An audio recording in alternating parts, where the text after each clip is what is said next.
Here's the thing. Nobody tells you. Most financial collapses don't start with stupidity. They start with success. A big check clears. A valuation jumps. The bank calls you low risk. And quietly, almost politely, the rules change. This is the story of how people go from rich to broke. Not in theory. Not in movies. In real life. And why it keeps happening right now. Picture this! In 2007, a real estate developer in Florida is worth north of $50 million on paper. He owns condos, pre-construction towers, land that's guaranteed to double. Banks fight to lend him money. Dinners are expensive. Mistakes are forgiven. 3 years later, he's sleeping in a rented apartment, selling furniture to pay legal fees. Same man, same intelligence, same work ethic. Different math. That's why this matters. Because financial collapse isn't rare. It's just quietly edited out of the success stories. We only hear about the winners who stayed standing. Not the ones who followed the exact same playbook and lost everything. So let's talk about how this actually works. Not the motivational version, the mechanical version. Almost every collapse starts with leverage. Leverage is simple. It's using borrowed money to amplify gains. If you put in $1 million and borrow 9, you control 10. If prices go up 10%, you didn't make 1 million, you made 10. That's the dream. What's usually left out is the other side. If prices fall 10%, you didn't lose 1 million, you lost everything. And the bank still wants its money. Take Alan Stanford. In the early 2000s, he's a billionaire financier. Private jets! Cricket stadiums named after him. Politicians shaking his hand. His wealth rests on certificates of deposit paying slightly higher returns than normal banks. Nothing flashy. Nothing insane. Just stable. Reliable. Safe. Except it wasn't. The returns were being paid with new investor money. Classic Ponzi mechanics. But here's the key detail. Stanford wasn't living recklessly compared to his wealth. He wasn't gambling on meme stocks. He was scaling a system that only worked if confidence stayed intact. The moment confidence cracked, the math collapsed instantly. Within months, he went from billionaire to prisoner. Not because he woke up one day and got stupid, but because leverage plus trust creates fragility. And fragility breaks fast. Now contrast that with MC Hammer in the early 1990s. Hammer is earning roughly $30 million a year. To-do merchandiser, endo cementes. But his lifestyle is built as if the money is permanent. A mansion with 200 staff members. Cars for friends. Open-ended generosity.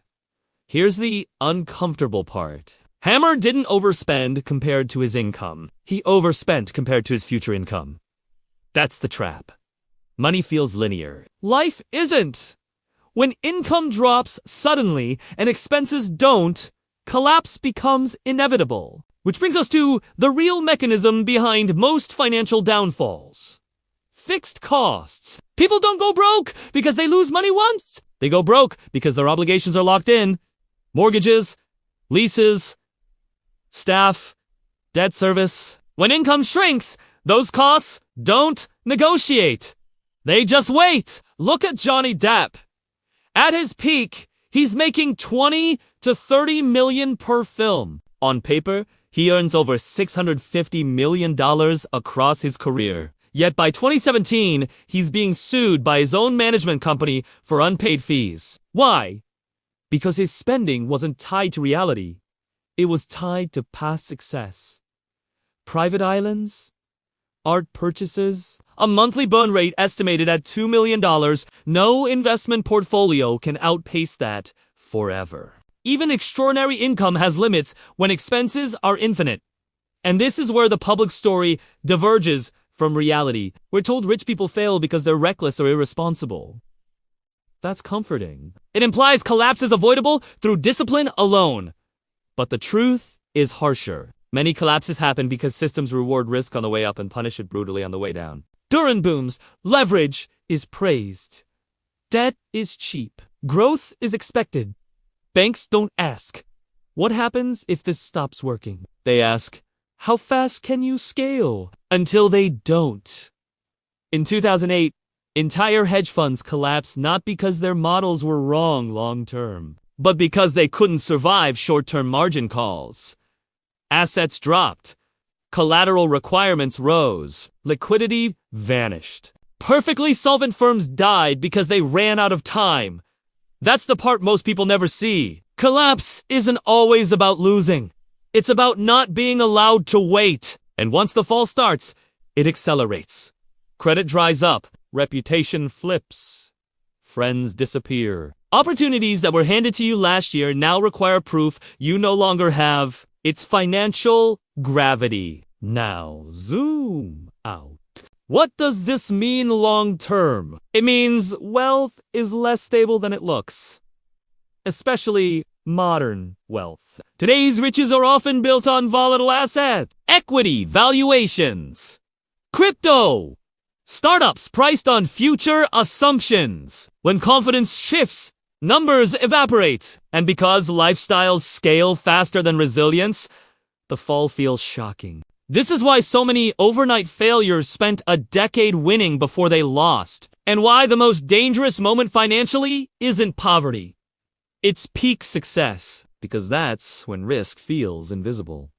So here's the unresolved question. If intelligence doesn't prevent collapse, and hard work doesn't guarantee survival, and success itself increases risk, then how many fortunes right now are already broken, just waiting for the math to be revealed? Not next year, not in a crisis, but the moment confidence blinks. That's the part nobody puts in the highlight reel.